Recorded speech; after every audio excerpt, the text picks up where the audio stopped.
आज अशोक अमर विजयदशमी के अवसर पर इस विशाल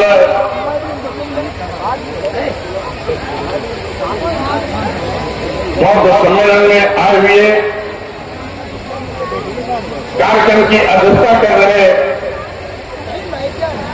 सम्मानित सूत्र शिवशंकर यादव जी अभी आपके बीच में संबोधित कर रही थी हमारी बहन पल्लवी पटेल जी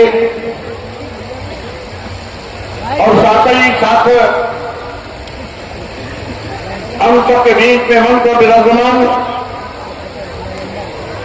पूर्व मंत्री उत्तर प्रदेश सरकार माननीय भारती प्रसाद सागर जी,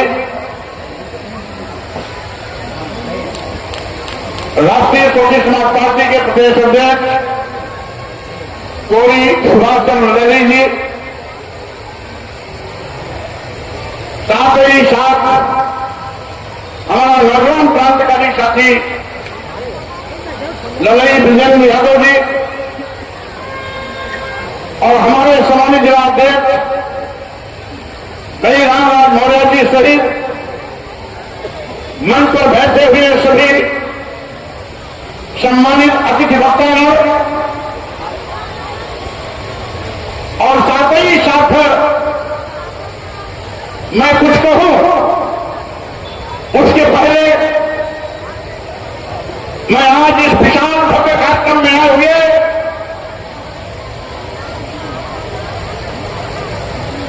समस्त धर्म उपासकों उपासिकाएं भाइयों बहनों नौजवान साथियों को अशोक धर्म विजयदशमी के अवसर पर आप सबको बहुत बहुत बधाई और शुभकामना देता हूं।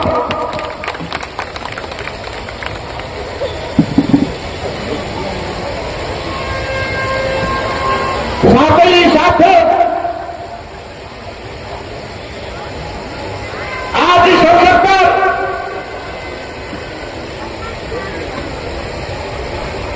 विशेष रूप से महामना रामस्वरूप वर्मा जी, प्यारे ललई सिंह यादव जी की इस कर्म भूमि पर अपने इन दोनों महापुरुषों को, इन दोनों क्रांतिवीरों को पोषा प्राण करता हूं, नमन करता हूं। आज के इस कार्यक्रम में तथागत बुद्ध के विचारों का भारत बनाने का सपना देखने वाले शासक महान होने का गौरव प्राप्त करने वाले सम्राट को हर्षवर्धन एवं इस देश से पैदा होने वाले संतों गुरुओं, मुख्य रूप से संत श्यामल रविदास, संत कबीर, संत गुरु नानक को भी नमन करता हूं, वंदन करता हूं।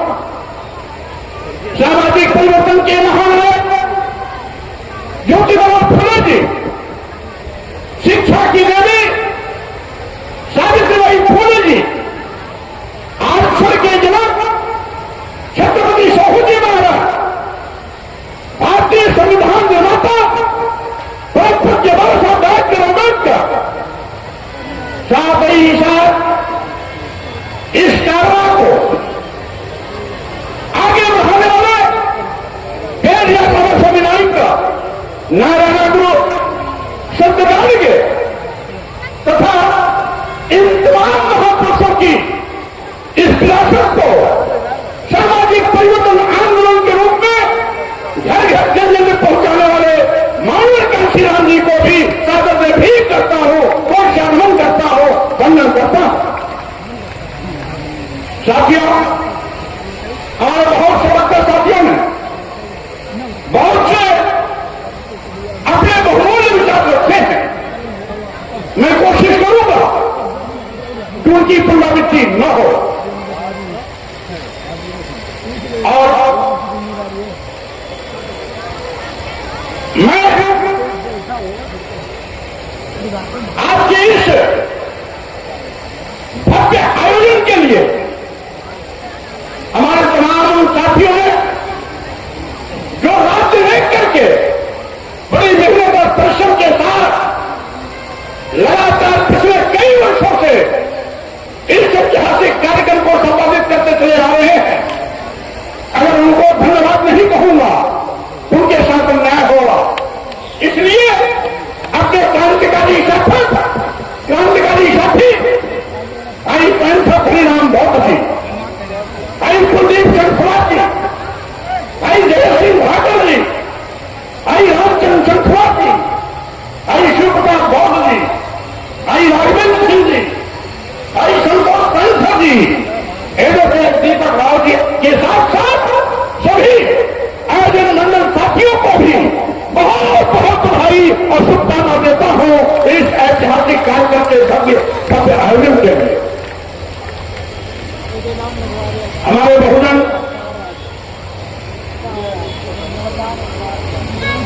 समाज को सदैव अपने गीतों के माध्यम से जागरूक करने वाले साथी भाई किशोर कुमार कोयला जी, उनकी टीम जो अपने कार्यक्रमों से हर कार्यक्रम में चार चांद लगाने काम करते हैं, वो भी बधाई के पात्र है। साथियों, मैं कहना चाहता हूं आज देश में विचारधाराओं की लड़ाई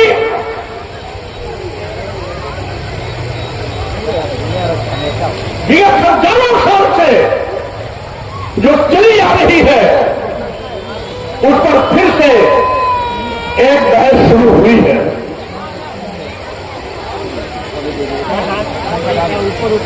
सबसे पहले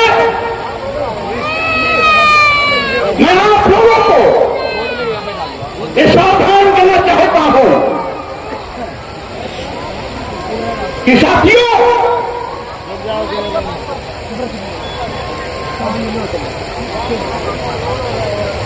आज लड़ाई है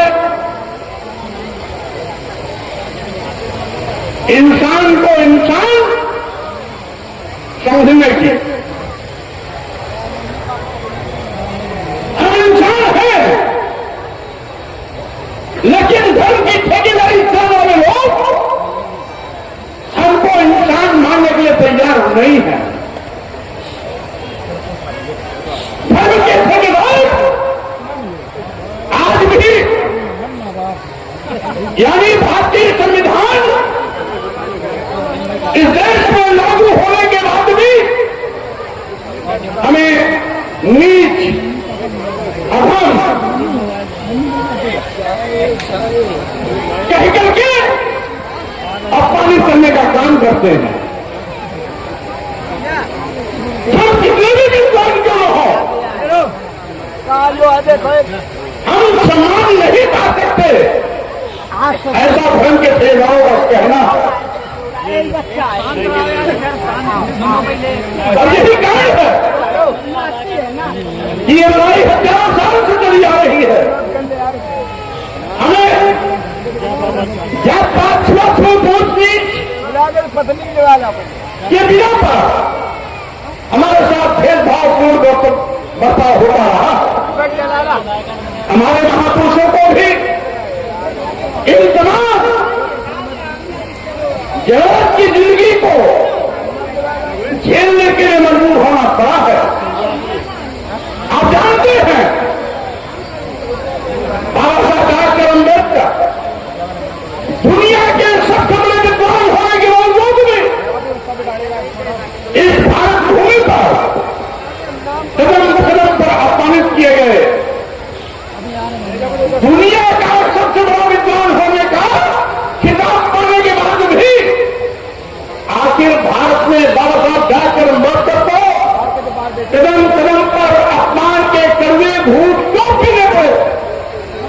चाहिए कि यहाँ के धर्म के ठेकेदारों ने बाबा साहब डॉक्टर अम्बेडकर को शूद्र समझा, और जब शूद्र समझा तो इस धर्म के ठेकेदारों ने शूद्र को नीच कहा, अधम कहा, जाति सूचक शब्दों का प्रयोग करते हुए गारंटी के साथ कहा, और यह भी कहा, इतने से पेट उनका नहीं भरा, यह भी कहा कि ढोल गंवार सूद पस नारी शकल तारणा के अत्यारी, यानी इस देश की सारी स्त्रियां, इस देश के सारे शूद्र मारने पीटने प्रताड़ित करने के पात्र हैं। यह धर्म के ठेकेदारों ने अपने तथाकथित धर्म ग्रंथों में लिखा, और क्या लिखा कि पूज्य ही विप्र शकल गुणहीना, पूज्य ही शूद्र गुण ज्ञान न प्रवीणा, यानी शूद्र गुणी भी है, ज्ञानी भी है, ज्ञान में प्रवीण भी है, तब भी उसका सम्मान मत करना क्योंकि वो शूद्र है। भाई, क्या यही धर्म है? धर्म, अगर कोई धर्म हमें गाली देता है, अपमानित करता है, मारने पीटने का पात्र करता है, जाति शब्दों का प्रयोग करके नीच और अधम कहता है, तो हमारा वो धर्म नहीं हो सकता है। और साथ ही साथ कहना चाहता हूं साथियों, शोषण धर्म नहीं हो सकता है, गाली धर्म नहीं हो सकता है, अपमान किए जाने की बात हमारा धर्म नहीं हो सकता है। और साथ ही साथ आपको सावधान करना चाहता हूं, यह चंद चतुर लोग जो धर्म के नाम पर बिना काम किए मालपुआ हलवा खाते हैं, बड़े पैमाने पर करोड़ों लोगों का चढ़ावा चढ़ता है, वो हमारे यहां सबकी नादानी के चलते चलता है। चढ़ावा चढ़ाने कौन जाता है? बैकवर्ड और दलित समाज के लोग जाते हैं।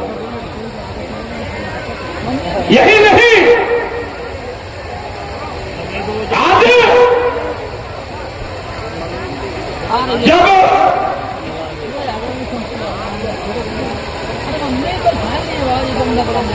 शिवरात्रि के समय में बड़े पैमाने पर कांवड़िया चलते हैं, उस कांवड़िए चलने वाली भीड़ का स्वागत कराइए, उसमें 99% लोग या तो बैकवर्ड होंगे या पीड़ित पास होंगे। 1% लोग जो वहां पर भीड़ का नेतृत्व करते हैं वो फॉरवर्ड हो सकते हैं, लेकिन भीड़ या दलितों की होगी या पिछड़ों की होगी। जिसको हम धर्म कहते हैं, इस धर्म के ठेकेदारों का धंधा है। जो इसको हम धर्म कहते हैं, जिस धर्म में हम अभी गुमराह होकर फंसे हुए थे, वो धर्म नहीं है, धर्म के ठेकेदारों का धंधा है। और साथ ही साथ वो धर्म जिसमें हम अभी तक पड़े हुए थे, वो धर्म नहीं था, हमारे लिए गाली थी, हमारे लिए प्रताड़ित और अपमानित करने की बात कही गई थी, हमारे लिए नीच और अधम कहने की वो किताबें थी जिसको हम धर्म मान बैठे थे। इसीलिए साथियों, मैं कहता हूं कि आज हम अपने उन तमाम महापुरुषों को सम्मान करते हैं इसलिए कि उन्होंने जिंदगी संघर्ष के रास्ते चलकर हमें हमारा सम्मान और स्वाभिमान वापस कराया। धन भक्ति शिक्षा सम्मान से लड़ किया। हमें तो पढ़ने लिखने का भी अधिकार नहीं था। हमारे महापुरुषों ने अंग्रेजी हुकूमत से लड़ करके शिक्षा का अधिकार दिलाया। महिलाओं को भी पढ़ने लिखने का अधिकार नहीं था। हमारी आपके बहन बेटियां अफसर बन रही है, डॉक्टर बन रही है, इंजीनियर बन रही है, प्रोफेसर, आईएएस, आईपीएस, पीसीआर, जजेस बन रही है। ये बाबा साहब डॉक्टर अम्बेडकर तो भारतीय संविधान की देन है, जिसने हम सबके लिए शिक्षा का दरवाजा सबके लिए खोला। ये जबकि अंग्रेजी हुकूमत में पढ़ने लिखने की छूट हमें मिल गई थी। महिलाओं को भी 1833 में पढ़ने लिखने का अधिकार मिला था। और इसी प्रकार से आप जानते हो कि जो आदिवासी, दलित, पिछड़े हैं, इनकी भाषा में सब शूद्र हैं। हजारों साल तक शूद्र कह करके ही इन्होंने हमारा शोषण किया। आज ये फिर से मनु की व्यवस्था लाना चाहते हैं। यह संविधान को खत्म करने की कोशिश में लगे हुए हैं। मैं कहना चाहता हूं साथियों, आखिर क्या कारण है देश धर्म के ठेकेदार आज हिंदू राष्ट्र की राग अड़ा रहे हैं? क्योंकि भारतीय संविधान तो भारत को संपूर्ण राष्ट्र कहता है। भारतीय संविधान इस देश को धर्मनिरपेक्ष, पंथनिरपेक्ष और लोकतंत्रात्मक समाजवादी विचारधारा पर चलने का निर्देश देता है। और जब धर्मनिरपेक्ष, लोकतंत्रात्मक समाजवादी विचारधारा चलेगी तो स्वाभाविक रूप से इनके धर्म का तिगड़म नहीं चल पाएगा। इनका धंधा खत्म होगा। भारतीय भगवान के नाम पर लूट नहीं हो पाएगी। इसीलिए आज इनके कुछ साधु संत, कुछ धर्म के ठेकेदार कहते हैं हमें हिंदू राष्ट्र चाहिए। कौन सा हिंदू राष्ट्र?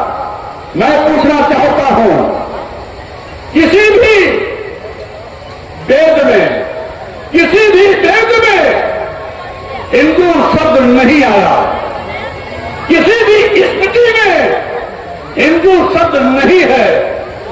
यहां तक कि किसी भी उपनिषद में हिंदू शब्द का प्रयोग नहीं हुआ है। वाल्मीकि रामायण में भी हिंदू शब्द का प्रयोग नहीं है। तुलसी की रामचरितमानस में भी हिंदू शब्द का प्रयोग नहीं है। जब कहीं हिंदू शब्द है ही नहीं तो हिंदू धर्म कैसे हो गया? और माननीय सर्वोच्च न्यायालय ने भी कह दिया हिंदू धर्म कोई धर्म नहीं है। माननीय प्रधानमंत्री मोदी ने भी अपने कई भाषणों में इस बात को स्वीकार किया कि हिंदू धर्म कोई धर्म नहीं है। आरएसएस के प्रमुख मोहन भागवत ने भी कहा कि हिंदू धर्म कोई धर्म नहीं है। बल्कि सुप्रीम कोर्ट मोदी जी और भागवत जी ने क्या कहा? हिंदू धर्म जीने की एक कला है। तो सिर्फ हिंदू धर्म ही नहीं है तो हमारा धर्म कैसे हो सकता है? पहले इस प्रकार की भ्रांति को आप खत्म करो। आपका धर्म तथागत बुद्ध का बताया हुआ रास्ता, आपका धर्म संत कबीर, संत रविदास, गुरु नानक का बताया हुआ रास्ता है। आपका धर्म ज्योतिबा फुले जी, छत्रपति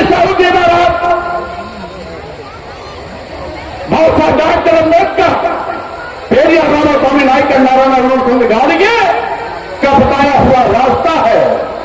इसलिए साथियों, मैं कहना चाहता हूं, वो धर्म जो इंसान को इंसान मानता है, हम मानव एक समाज की विचारधारा को मानने वाले लोग हैं। हमारी व्यवस्था में जात पात, छुआछूत, ऊंच नीच नहीं है। अगर किसी के मन में जात पात, छुआछूत, ऊंच नीच की भावना है तो इसका मतलब है वो मनवादी व्यवस्था का कहीं न कहीं गुलाम है।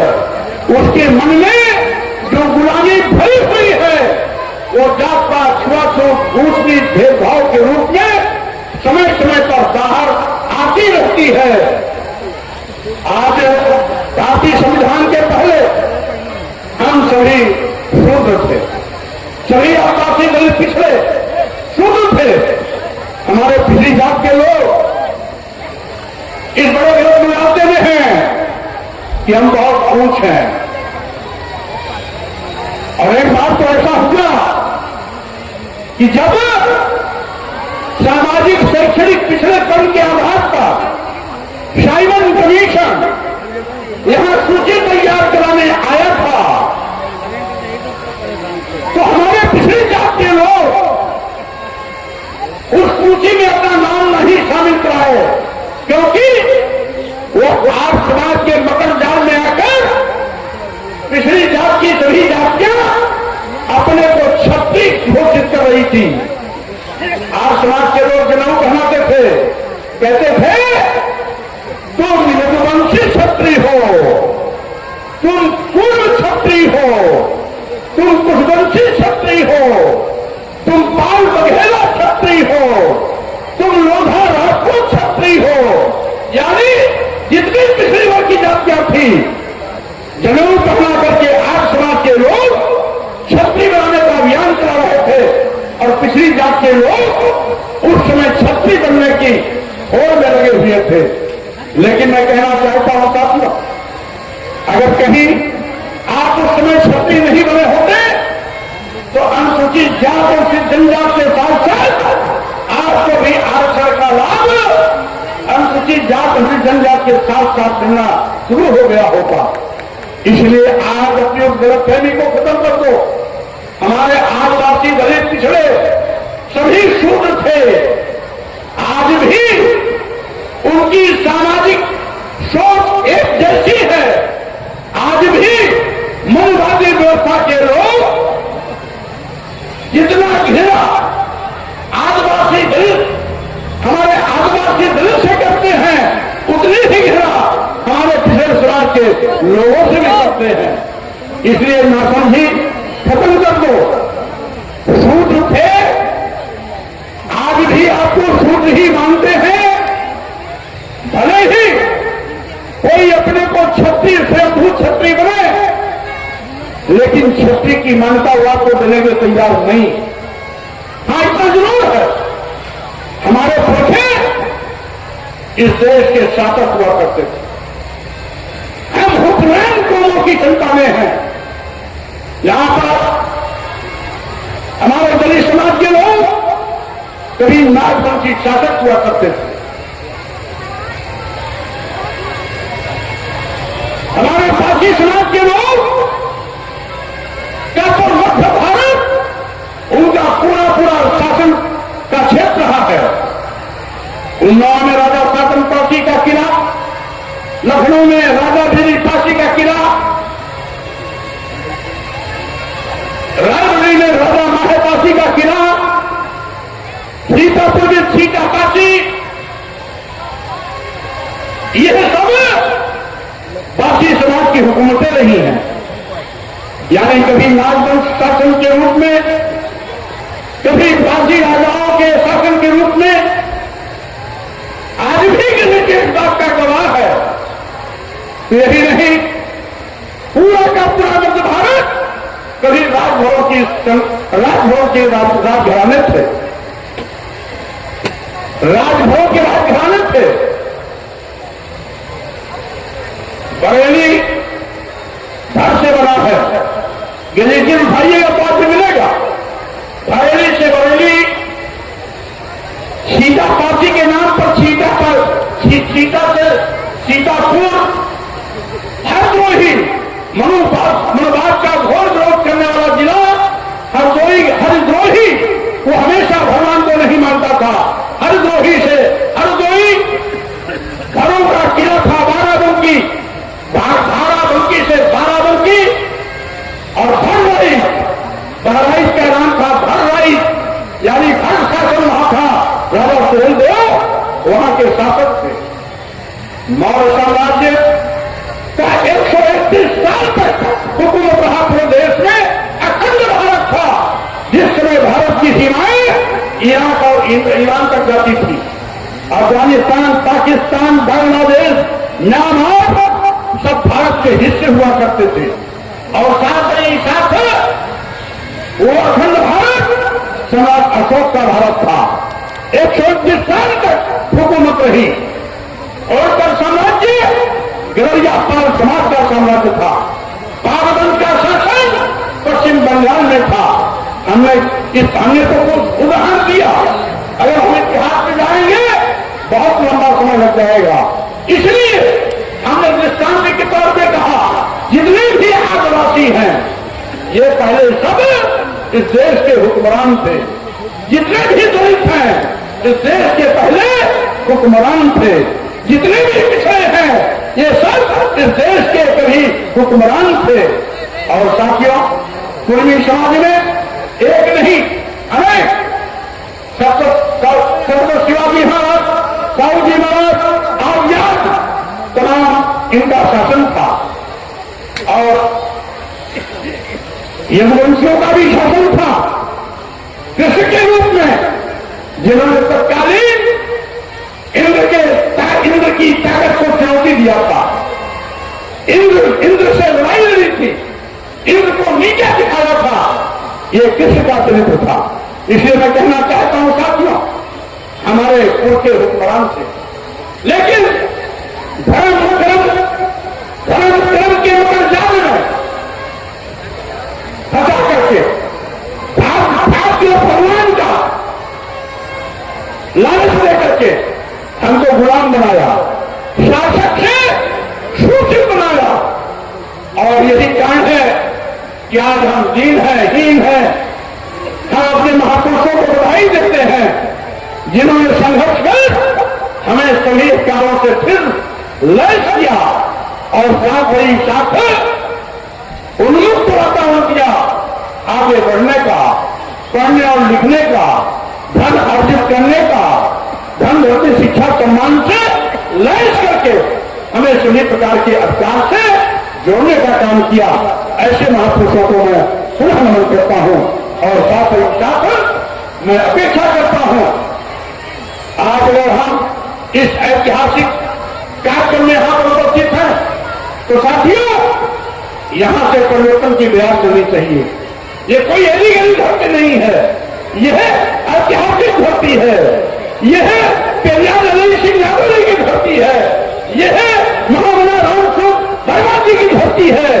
यह वीरांगना फूलन देवी की धरती है। इसलिए मैं कहना चाहता हूं इस धरती से क्रांति, फिर एक बार क्रांति की चिंगारी यहां से निकले, पूरे देश और प्रदेश में चल करके वो एक ज्वाला बन करके इस जात-पात, छुआ-छूत, ऊंच-नीच, भेदभाव के अंधकार को निगल जाए, तब जाकर के बात बनने वाली है। मैं कहना चाहता था, मैं टॉपिक से मैं कह रहा था कि जब हिंदू शब्द कहीं से है नहीं तो हिंदू राष्ट्र क्यों? यह बात इसलिए कि मनु की व्यवस्था को फिर से लागू करे। मनु की व्यवस्था लागू होगी तो क्या होगा? बाबा साहब का संविधान खत्म कर दिया जाएगा। आपको पढ़ने लिखने का जो अधिकार मिला खत्म हो जाएगा। आपको धन धरती शिक्षा सम्मान से लड़ करने का जो अवसर मिला ये छीन लिया जाएगा। क्योंकि अगर मनु का संविधान चलेगा तो आप फिर से शूद्र हो जाओ। और शूद्र हो गए तो क्या होगा? मनु की व्यवस्था के अनुसार शूद्रम पुकारे दास्यम कृतम अकृतम हुआ, दास्य को देवना ब्राह्मण तू स्वयं हुआ। यानी ब्राह्मण स्वयं शक्ति है, उसको कोई भी काम करने की आवश्यकता नहीं है। शूद्र को गुलामी करना ही होगा, चाहे बेगारी में करे, चाहे कुछ मजदूरी लेके करे। ये भारतीय संविधान नहीं था। हमारे जो बाप दादा पूछे थे, इनको सही ढंग से कपड़ा भी पहनने की छूट नहीं थी। पैरों में जूते चप्पल नहीं होते थे, स्कूल जाने का अवसर नहीं मिलता था। परिश्रमी होने के बावजूद भी धन इकट्ठा नहीं कर सकते थे, क्योंकि मनु विधान में लिखा है। और इस मेहनत के बदले में तो आपको मिलता क्या था? उसी मनुस्मृति में लिखा है कि इनको मेहनताना क्या मिलना चाहिए? उत्कृष्टम अन्नम दातव्यम जीर्णानि वस्त्राणि च पुराचाश्चैव धान्यानां जीर्णाश्चैव परिच्छिदाः। यानी खाने पीने के लिए क्या चाहिए? घर का जूठा बचा खुचा अन्न। ये मनुस्मृति कहती है। खाने का बर्तन टूटा फूटा, सोने के लिए पैरा या पैरा की खटिया, यानी धान का पुआल या पुआल की खटिया। और कपड़े कैसे होने चाहिए? फटे पुराने कपड़े होने चाहिए। ये आपकी मजबूरी थी। क्या चाहते हो कि फिर से बदहाली का दौर है? क्या चाहते हो धर्म के ठेकेदार हिंदू राष्ट्र के नाम पर हमारे महापुरुषों की मेहनत पर पानी फेरते? क्या चाहते हो कि भारतीय संविधान खत्म हो जाए? अगर ऐसा नहीं तो आपको अपने महापुरुषों के सम्मान में हर चुनौती का सामना करने के लिए, सड़कों पर भी आने के लिए तैयार रहना चाहिए। लोकतांत्रिक व्यवस्था, इस लोकतांत्रिक व्यवस्था में जब भी हमारे अस्तित्व पर खतरा होगा, सम्मान पर खतरा होगा, स्वाभिमान पर खतरा होगा, लोकतांत्रिक तरीके से संघर्ष के माध्यम से इन प्रकार की चुनौतियों का सामना करने के लिए निकलना ही पड़ेगा। आज क्या हो रहा है? या पढ़े लिखे जो लोग होंगे वो क्या नहीं जानते? जब से भगवान के ठेकेदारों की सरकार आई है, सरकारी नौकरियां मिलना बंद हो गई। करोड़ों नौजवान graduate, post graduate, BTech, doctor, engineer बनकर के सड़कों पर मोहताज जिंदगी जीने के लिए मजबूर हुए हैं। सरकारी नौकरियां क्यों बंद हुई? इसीलिए कि अगर सरकारी मुलाजिम होगा, हर महीने इसके घर में मोटी रकम आएगी, ये पढ़ेगा लिखेगा, बच्चों को पढ़ाई लिखाएगा, अधिकारी बनेंगे, तो हमारे बहकावे में नहीं आएंगे, हमारी गुलामी को नहीं मानेंगे, हमारे सवाल का जवाब दे देंगे, हमसे पुरस्कार करेंगे। इसीलिए इनको मोहताज लगते। और यही कारण है कि जब से सरकार आई है, सरकारी नौकरियां मिलना बंद हो गई। यही नहीं, जो schedule caste, tribe, backward caste को आरक्षण का अधिकार मिला, किसी भी सरकारी विज्ञापन में भूले विपरीत जब कभी कोई सरकारी विज्ञापन आया तो कभी अनुसूचित जात का कोटा पूरा नहीं, अनुसूचित जनजात का कोटा पूरा नहीं। हमारे सरकारी के 23% आरक्षण के कहीं 5%, कहीं 4%, कहीं 6% दिया जाता। पिछले वर्गों के 27% आरक्षण के सापेक्ष कहीं 6%, कहीं 8%, कहीं 12% पर रोक दिया जाता। और साथियों, जिनकी आबादी 8%, 10% है, उनको 90% जगहों पर बैठा दिया जाता। 69,000 शिक्षकों की भर्ती में क्या हुआ था? 18,000 पिछड़े और दलित समाज के नौजवान जो भर्ती में चयनित हुए थे, नियुक्ति पत्र न दे करके उनकी जगह पर सामान्य वर्ग के लोगों को दे दिया गया था। आप जानते हैं,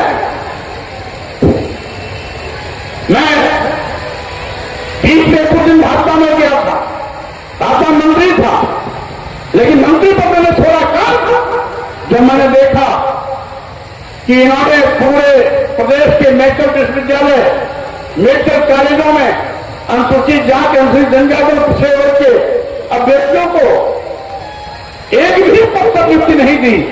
professor, leader, associate professor, assistant professor के पदों पर सामान्य वर्ग के लोगों को भर्ती किया।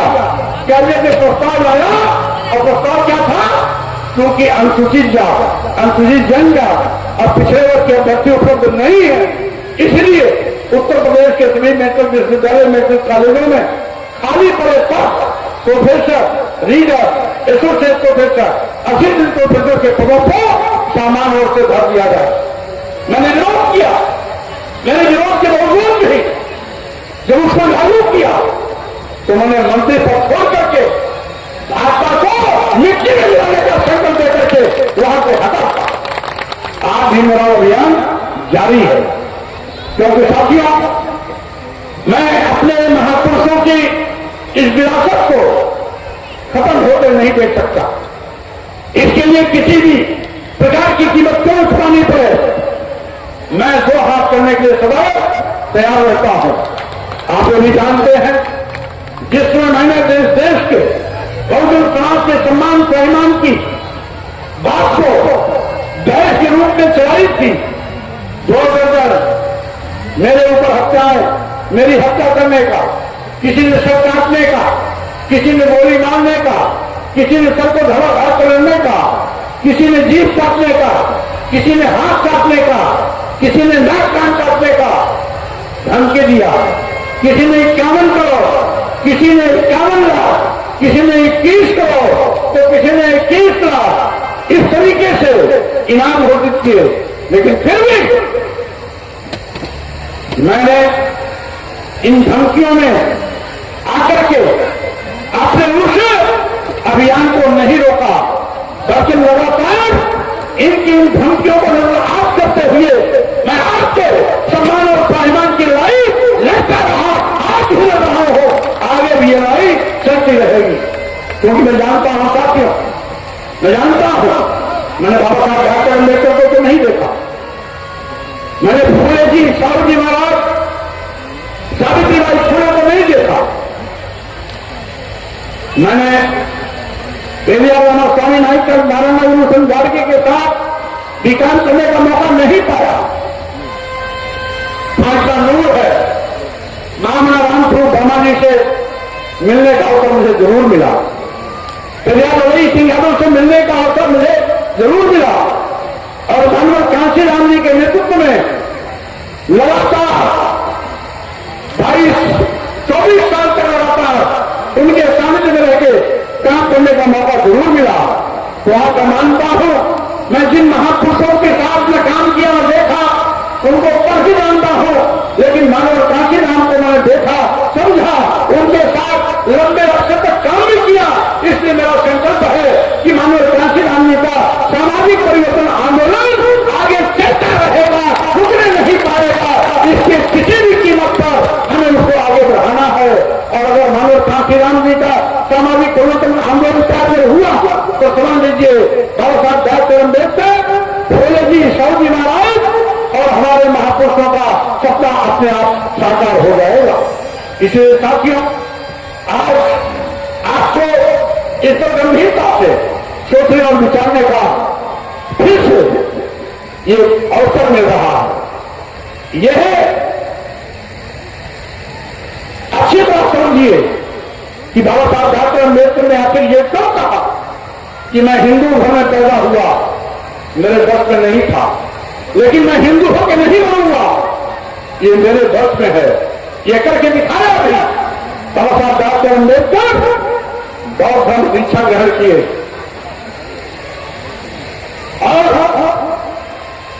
वो केवल बाबा साहब डॉक्टर अम्बेडकर का बौद्ध दीक्षा समारोह नहीं था, बल्कि आने वाली पीढ़ी के लिए, हम आप सबके लिए एक मार्गदर्शन था कि अय बहुजन समाज के लोगों, तुम्हारे सम्मान स्वाभिमान का रास्ता बुद्ध के रास्ते जाता है, धर्म के रास्ते जाता है, संघ के रास्ते जाता है। और जो बुद्ध तथा बुद्ध ने जो सोना मैत्री बंधुत्व आधारित संघ समाज से स्थापना की है, उसको आप जिंदा बनाए रखना, यही बुद्ध का दर्शन था और यही बुद्ध का धर्म था, यही बुद्ध के ईमान जो कल्याण की भावना थी, यही बुद्ध के कल्याण का दर्शन था। इसीलिए साथियों, आज की अवसर पर मैं आपसे अपेक्षा करता हूं, आज मैंने प्रेस किया, आज लखनऊ में मैंने प्रेस कॉन्फ्रेंस किया, एक महीने के अंदर कम से कम 25 दलित पिछड़े समाज के नौजवानों की हत्या हुई। आज मैंने प्रेस किया आंकड़े के साथ। अभी नवरात्र में एक तरफ देवी की पूजा हो रही है और एक महीने के अंदर 25-30 हमारी बहन बेटियों की इज्जत आबरू से खिलवाड़ भी किया गया, बलात्कार हुआ, 2-4 की शिकायत हुई। और आखिर ऐसी विडंबना क्यों? एक और कहते हैं हिंदू एक हो जाओ, वोट लेने के लिए हर दलित हिंदू हो जाता है, हर आदिवासी हिंदू हो जाता है, हर पिछड़ा हिंदू हो जाता है। यह डबल इंजन की सरकारें हमें चकमा देती हैं, तुम हिंदू हो, हमें और वो हिंदू तो खतरे में है। खतरा किससे है? साथियों, मैं साफ करना चाहता हूं, यहां का मुसलमान बाहर से नहीं आया है। यहां पर मुसलमान जो भी है वो पहले इस देश का शूद्र था, आदिवासी था, दलित था, पिछड़ा था। जाति अपमान से मुक्ति पाने के लिए इस्लाम धर्म कबूल कर लिया, वो मुसलमान हो गया। लेकिन आज भी हमारी जातियां उसके साथ है। अगर हमारे शुरू कास्ट में हमारा कोई बुनकर कोई समाज है, हिंदू बुनकर तो मुसलमान भी बुनकर। जो कोई समाज का व्यक्ति इस्लाम धर्म कबूल लिया वो अंसारी हो गया और जो नहीं कबूला वो कोरी रह गया। इसी प्रकार से हिंदू नाई मुस्लिम नाई, हिंदू दर्जी मुस्लिम दर्जी, हिंदू वाल्मीकि मुस्लिम वाल्मीकि, सभी प्रकार की इस प्रकार की जातियां हैं और भी तमाम जातियां हैं। अगर यहाँ आतो है तो इस्लाम धर्म कबूल करने के बाद गलती हो गया। यहाँ पर शंकर है तो वहां जाकर के चुनाव हो गया। इसी प्रकार से सभी जो यहाँ पर इस्लाम धर्म कबूल करने वाले लोग हैं, ये हमारे दुश्मन नहीं है, ये हमारे भाई हैं, हमारे खून हैं। हमसे कभी आदिवासी दलित और पिछड़े होकर के वो हमारी आपकी तरह जवाब की जिंदगी जीते रहे और जब मौका मिला सम्मान और स्वाभिमान की जिंदगी जीने का तो समय पर इस्लाम धर्म कबूल कर लिया। हमारे वो आदिवासी दलित पिछड़े समाज के लोग जो ईसाई धर्म कबूल कर लिए वो ईसाई हो गए। ईसाई कोई इंग्लैंड से नहीं आया, जर्मनी फ्रांस से नहीं आया, अमेरिका से नहीं आया, बल्कि यहाँ के ईसाइयों का रंग, यहाँ के मुसलमानों का रंग वही रंग है जो आपका रंग है। उनका रहन सहन, उनका आर्थिक स्तर, उनका पिछड़ापन, उनका शैक्षणिक पिछड़ापन जो आप वही यहाँ के मुसलमानों का है, वही यहाँ के ईसाइयों का है। आप जानते हो ये पूरा का पूरा भारत पहले बुद्ध का भारत था, बुद्ध का भारत था, और लड़ाइयां चलती रही। कभी वैष्णव धर्म था, कभी ब्राह्मण धर्म था, कभी वैदिक धर्म था, तो एक तरफ बुद्ध का धर्म था। आज भी ये भिन्न भिन्न रूपों में विचार की टकराहट होती रहती है। आज जो भारतीय संविधान है तो मनोव्यवस्था के लोग परेशान हैं, इसीलिए वो ये नहीं कहते कि भारत सर्वोच्च राष्ट्र है, वो कहते हैं हमें हिंदू राष्ट्र चाहिए। आज से दोनों भागवत ने भी 2 दिन पहले इस बात को स्वीकारा कि यद्यपि हिंदू शब्द बाद में आया, और यहां पढ़े लिखे जितने भी लोग बैठे हैं तो जान लें, जब किसी भी इनके धर्म ग्रंथ में हिंदू शब्द नहीं है तो हिंदू धर्म कैसे हो सकता है। और जब माननीय सर्वोच्च न्यायालय ने मुहर लगा दी, मोदी ने मुहर लगा दी, भाजपा ने मुहर लगा दी, तो अब तो और कोई भी शक्ति का गुंजाइश नहीं है। और इसीलिए साथियों मैं कहना यही चाहता हूं, हिंदू राष्ट्र का मतलब भारतीय संविधान इनके आंख का किरकिरी है। भारतीय संविधान खत्म होते ही मनोवाद का डंडा चलेगा, आपका आरक्षण छिनेगा, भारतीय संविधान खत्म होगा और मनु व्यवस्था के मुताबिक आप आके जाएंगे। फिर हजारों साल तक जिस तरीके से शूद्र के रूप में नारकी जीवन जीने के लिए हमें मजबूर किया गया था, फिर से वही नारकी जीवन जीने के लिए मजबूर किया जाएगा। आपने देखा नहीं क्या मध्य प्रदेश में आदिवासी के सिर पर खड़ा होकर प्रचार करने वाला कौन? धर्म के ठेकेदारों की बिरादरी थी। एक दलित के शरीर में मलमूत्र लेप करके अपमानित करने वाला कौन? धर्म के ठेकेदारों की बिरादरी थी। आप किसी कानपुर के पहले राष्ट्रपति थे, माननीय रामनाथ कोविंद जी राष्ट्रपति रहते, राजस्थान पुष्कर के ब्रह्मा मंदिर में जाने से रोक दिया गया था, इसीलिए क्योंकि वो भी दलित समाज में पैदा हुए। वर्तमान राष्ट्रपति द्रौपदी मुर्मू जी को दिल्ली के जगन्नाथ मंदिर में जाने से रोक दिया गया, क्यों? इसलिए तो आदिवासी समाज की। इसलिए जब हमारे समाज में पैदा होने वाले राष्ट्रपति जैसे पदों पर बैठने वाले रामनाथ कोविंद जी को रोक दिया जाता है, द्रौपदी मुर्मू को रोक दिया जाता है, तो हमारी आपकी विशाल क्या है, हमारी आपकी हैसियत क्या है? इसलिए मैं कहना चाहता हूं साथियों, जो धर्म आपको जानवर मानता हूं, इंसान का दर्जा न देता, नीच कहता हो, अधम कहता हो, अपमानित करने की बात करता हो, प्रताड़ित करने की बात करता हो, वो धर्म हमारा धर्म नहीं हो सकता है। हमारा धर्म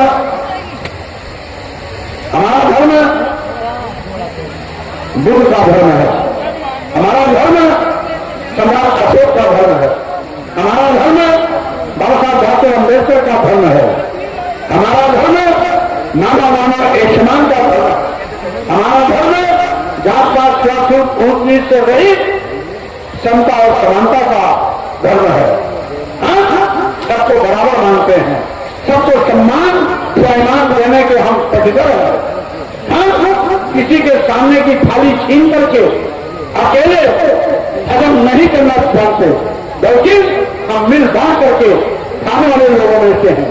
इसलिए साथियों, आज के इस अवसर पर आयोजित कार्यक्रम के सभी आयोजकों को मैं बहुत बहुत धन्यवाद देता हूं, बधाई देता हूं कि इस ऐतिहासिक परंपरा को जो आप केवल संजोए ही नहीं बल्कि निरंतर इसको आगे बढ़ाते जा रहे हैं, ये और भी दिन में रात चौनी गति से आगे बढ़े। कानपुर की धरती से निकल करके पूरे प्रदेश और देश में इस प्रकार की एक बयान है कि यह अशोक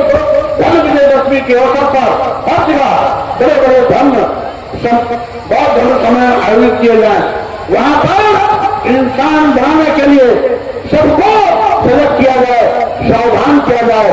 इन्हीं शब्दों के साथ मैं आप सभी को धन्यवाद देते हुए अपने आज ये भाइयों बहनों को भी आभार व्यक्त करते हुए अपनी बात पर विराम देता हूं, विदा लेता हूं। जय भीम, जय भारत।